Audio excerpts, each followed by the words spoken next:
السلام علیکم ناظرین محترم دوستو، قرآن کریم میں اللہ تعالیٰ نے ارشاد فرمایا ہے کہ ہم نے ہر مرد اور عورت کے لیے ایک جوڑا پیدا کیا ہے، ایک مرد کے لیے ایک عورت اور ایک عورت کے لیے ایک مرد، تاکہ وہ جائز طریقے سے شادی کر کے اپنی نسل کو آگے بڑھا سکے۔ لیکن شیطان نے بنی نوع انسان کو کسی اور ہی طرف لگا دیا ہے، ایسا کام جو صرف فطرت کے اصولوں کے خلاف ہے بلکہ اللہ کے غضب اور ناراضگی کا بھی سبب بنتا ہے۔ دوستو، ایک دفعہ شیطان حضرت لوط علیہ السلام کی قوم کے سرداروں کی محفل میں ایک انتہائی خوبصورت نوجوان کی شکل میں ظاہر ہوا اور ان کو بدفعلی کرنے پر اکسایا اور خود کو اس کام کے لیے پیش کیا، جس کے نتیجے میں نہ صرف اس قوم کو یہ بیماری ہوئی بلکہ ہر چھوٹا بڑا، مرد عورت، بوڑھے بچے سب اسی مرض کا شکار ہو گئے۔ حضرت لوط علیہ السلام کو اللہ تعالیٰ نے اس قوم پر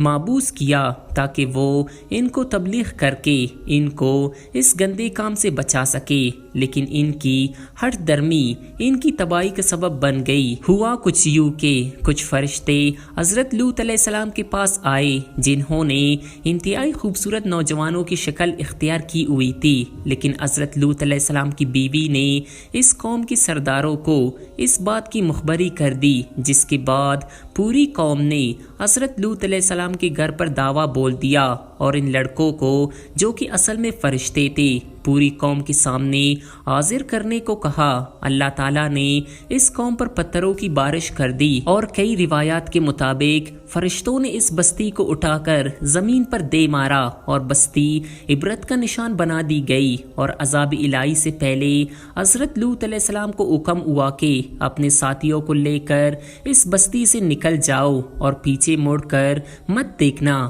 حضرت لوط علیہ السلام کی بیوی بھی ان کے ساتھ تھی، ممکن ہے وہ بچ کر نکل جاتی، لیکن اس نے اس نصیحت کو بلا دیا اور پیچھے مڑ کر یہ الفاظ دہرائے، ہائے میری قوم۔ اچانک ایک بڑا سا پتھر اڑتا ہوا آیا اور اسے بھی نشان عبرت بنا دیا گیا۔ دوستو، کچھ روایات کے مطابق وہ پتھر کی بنا دی گئی جس کا بت آج بھی اردن میں بحر مردار کے پاس موجود ہے۔ قوم لوط کا علاقہ اردن کی وہ جانب جہاں آج بحر میت یا بحر لوط واقع ہے، یہی وہ جگہ ہے جہاں سدوم اور آمورہ کی بستیاں آباد تھی، جہاں لوط علیہ السلام کو مابوس فرمایا گیا تھا۔ اس کے قریب بسنے والوں کا یہ اتفاق ہے کہ پہلے یہ تمام حصہ جو اب سمندر نظر آتا ہے، کسی زمانے میں خشک زمین تھی اور اس پر شہر آباد تھے۔ یہ مقام شروع سے سمندر نہیں تھا، بلکہ جب قوم لوط پر عذاب آیا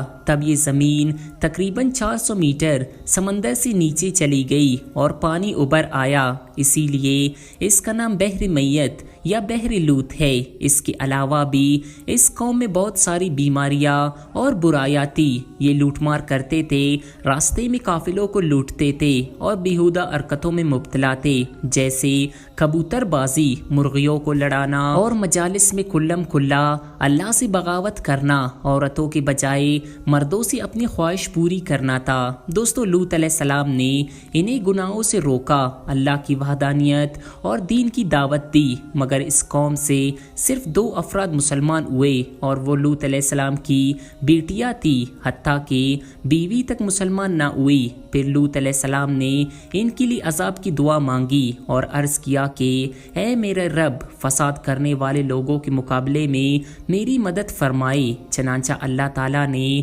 لوط کی دعا کو قبول فرمایا اور اس قوم پر ایک ایسا عذاب نازل کیا جس سے پوری دنیا کے لیے عبرت کا نشان بنا کر رکھ دیا۔ دوستو، آج بھی علماء کرام اس بات پر متفق ہے کہ جو لوگ اس غلیظ گناہ میں مبتلا ہو کر فوت ہوتے ہیں، انہیں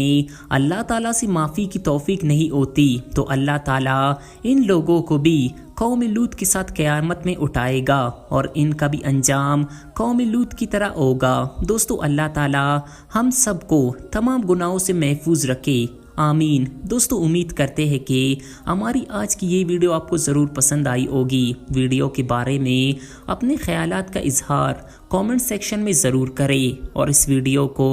لائک کرتے ہوئے ہمارے یوٹیوب چینل ریئلٹی انفو کو بھی ضرور سبسکرائب کر لیں۔ اللہ حافظ۔